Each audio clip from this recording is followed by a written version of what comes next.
All right, I love this part. This is so great. So I'm just going to make a function called use Pokemon resource, and we're just going to move both of those lines up. That's the transition stuff and the Pokemon resource stuff right up here.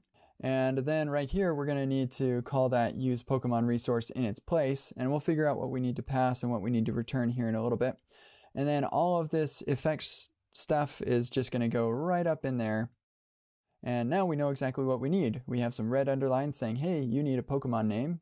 And then we have some yellow underlines saying, hey, you need to return those things. So let's return Pokemon resource and is pending. And, you know, we're the masters of our own destiny here. We're the hook authors. So we can make this an array like we are, or we could do an object or whatever we want. I'm going to do an array because that just makes sense in this case. So now use Pokemon resource is going to need that Pokemon name.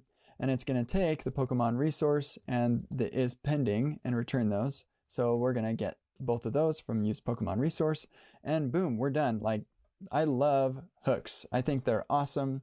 Super huge fan of this stuff because it's basically just refactoring regular JavaScript code.